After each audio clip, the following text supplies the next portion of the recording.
diz assim: ao regressar Jesus, a multidão o recebeu com alegria, porque todos o estavam esperando. Eis que veio um homem chamado Jairo, que era chefe da sinagoga, e prostrando-se aos pés de Jesus, lhe suplicou que chegasse até a sua casa, pois tinha uma filha única, de uns 12 anos, que estava à morte. Você vê que enquanto alguns recebiam Jesus com alegria, esse homem estava desesperado. Enquanto alguns ao derredor do Senhor Jesus glorificavam Ele, tinham já testemunhos para contar, milagres já haviam acontecido, esse homem estava desesperado. A filha dele estava para morrer. E certamente ele saiu de casa, chefe da sinagoga. Não era comum esse tipo de pessoas procurar Jesus. Não era comum para esse homem, ou semelhantes a ele, procurarem ao Senhor Jesus. Mas tem momentos na nossa vida que amigos, conhecimento, experiência de vida, pai, mãe, irmãos, diplomas, formação, já não resolve mais. Tem coisas que só Deus. No versículo 49, porque aí nesse inteirinho tem a cura da mulher enferma. Vamos lá no 49. Falava ele ainda, quando veio uma pessoa da casa do chefe da sinagoga, dizendo: tua filha já está morta, não incomodes mais o mestre. Mas Jesus, ouvindo isto, lhe disse: não temas. Que mais?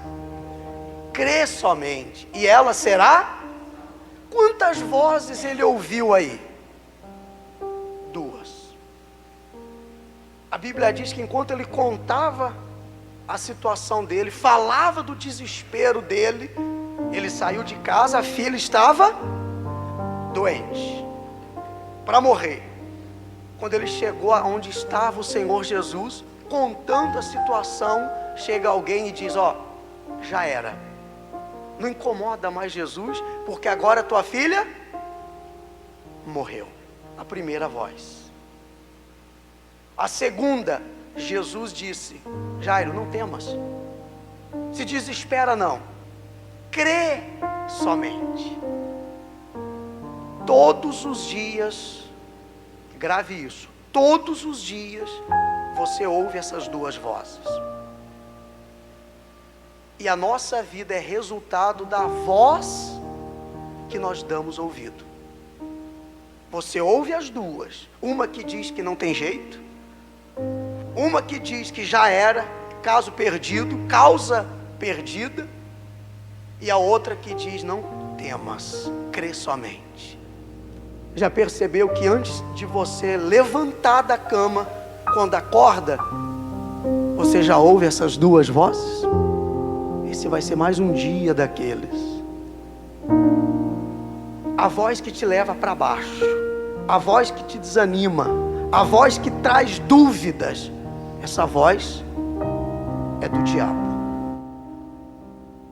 A voz que te leva para frente, que te traz ânimo, certeza, convicção, essa voz é de quem?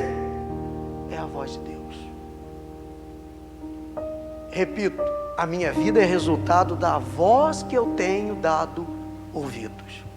A voz que você alimenta dentro de você vai guiar a sua vida. E quantos que não têm dado ouvidos à voz das trevas? Quantos que não têm se alimentado com a voz que diz para ela que não tem mais jeito? Você nasceu para sofrer. A vida é assim, é ou não é? Esse homem, ou o seu filho, ou o seu marido, ou o seu casamento, já não tem mais jeito. Deus nunca vai dizer para você que algo não tem solução. Pelo contrário, a Bíblia diz: tudo é possível para todo mundo? Não, para aquele que crê. Tudo é possível aquele que crê. Ele ouviu a voz. O rapaz, o enviado do vermelhinho, sempre aparece. Sabe o que é o enviado vermelhinho? Não? Quando ele não vai, ele pede para alguém ir. Estava lá Jairo, cheio de fé, cheio de esperança, que Jesus ia até a casa dele, ia fazer alguma coisa, ia tirar a filha daquela situação. Aí chega o camarada e diz: esquece, acabou, volta lá para fazer o velório, porque ela morreu.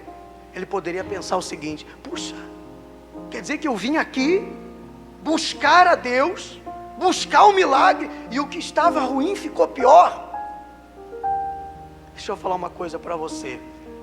Sempre que você se levantar contra um problema, se levantar para resolver uma situação, Satanás vai causar dentro de você, no seu pensamento, ou usando alguém, que aquele problema não vai ser resolvido.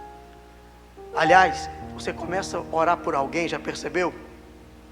A princípio você tem a impressão que aquela pessoa até piora. Com quem já aconteceu isso? Vem e ora pelo marido, vem e ora pelo filho. Quando chega lá, parece que não resolveu. Mas entenda, o poder da fé que Deus nos deu não é para tornar as coisas fáceis, é para resolvê-las. Amém? A fé não torna as coisas fáceis, mas resolve. Diga isso: a fé não torna as coisas fáceis, mas resolve. Olha o que diz, versículo 51.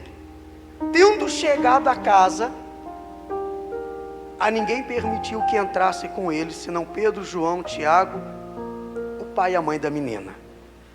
E todos choravam e pranteavam. Mas ele disse: não choreis, ela não está morta, mas dorme. E riam-se dele, porque sabiam que ela estava. Você percebe aí que os mesmos que estavam chorando, de repente começaram a rir. Esse riso é de dúvida. Quando alguém diz para você, e nesse caso certamente é a voz de Deus que vai dar certo, que essa situação vai mudar, tem pessoas que riem. Como Sara, lembra? O anjo disse: a tua esposa Abraão vai ter um filho. Quando eu voltar aqui da próxima vez, ela terá nos braços um filho. O que Sara fez? Riu, mas com razão, porque já era uma senhora, era estéril, era impossível de acontecer. Mas quando Deus promete, Ele cumpre. Se Ele prometeu, Ele vai cumprir. Quem crê? Quando Jesus chegou na casa, estava todo mundo chorando, todo mundo pranteando. Ele disse: não precisa chorar não, ela não está morta. Começaram a rir. A dúvida é uma praga. Se Deus trabalha com a fé, Satanás trabalha com a dúvida. Olha o que diz: entretanto ele tomou-a pela mão e disse-lhe em voz alta: menina, levanta-te. Você acha que ela estava morta ou viva? Mas Jesus falou que ela estava viva. Olha o versículo 55. Voltou-lhe o espírito e ela imediatamente se levantou, e ele mandou que lhe dessem de comer. Realmente ela havia morrido. Realmente ela estava gelada, não tinha mais vida naquele corpo. Porque se a Bíblia diz que quando Jesus falou: menina, levanta-te, o espírito voltou, é porque o espírito havia saído, e realmente ela estava morta. Mas eu pergunto para você, o que seria mais extraordinário? Curar alguém que está enfermo, ou ressuscitar alguém que morreu. Por isso que tem coisas na sua vida que não se resolveram. Não é porque Deus não quer resolver. Deus quer fazer algo extraordinário na sua vida para que fique sabido que Ele é Deus. Amém? Agora imagina aquelas pessoas que riram, achando que ela estava morta. Seus pais ficaram o quê? Maravilhados. E ele lhes advertiu que a ninguém contasse o que havia acontecido. Ele foi até o Senhor Jesus e não voltou com a derrota, com o não, porque ele creu. Ele deu ouvidos à segunda voz. A minha vida é resultado da voz que eu tenho dado ouvidos. O dono da voz se torna o teu Senhor. Olha aí, o dono da voz que você dá ouvidos se torna o teu Senhor. Se é a voz de Deus que você dá ouvidos, Ele passa a ser o teu Senhor. Mas se você ouve a voz do mal, que usa pessoas ao seu derredor, que não vencem e não querem ver você vencendo. Você sabe que tem pessoas que ela não se preocupa se você está bem. Ela só não quer que você esteja melhor do que ela. Se você depender da opinião dos outros para ser feliz, você não será. Não espere de alguém aquilo que você vai receber da parte de Deus. Se uma voz diz para você que não tem jeito, a voz de Deus diz para você que você pode. Agora, você não pode ficar prostrado, parado, olhando para esta situação, esperando que venha se resolver por obra do acaso. Se a voz diz para você, vai, porque vai dar certo, então se levanta. Então enfrenta esta situação com a fé que Deus colocou dentro de você. O que é um vício?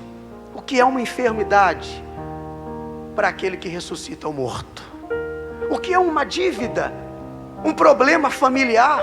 Um problema financeiro para aquele que ressuscita o morto? O que é o seu problema diante do Deus que ressuscita o morto? Não é nada.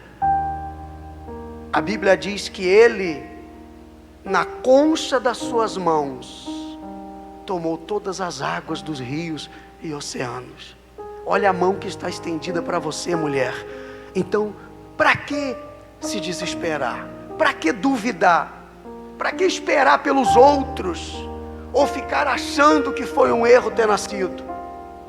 Eu tenho certeza que se Deus lhe trouxe aqui hoje, é porque Ele queria que você ouvisse que é a voz dEle que você tem que seguir. Amém? E não mais a voz que tem te levado para o buraco. Quantos que não ouvem amigos, colegas de trabalho e até estranhos, mas não ouvem a Deus? Então a voz daquele que você dá ouvidos se torna o teu Senhor. Por isso eu quero clamar a Deus pela sua vida agora. Você que diz, pastor, quando eu saí de casa também tinha um problema para resolver. Como Jairo, quando ele retornou para casa, olha o que aconteceu. Eles ficaram maravilhados. E é o que vai acontecer na sua vida também, quem crê? Você crê nisso?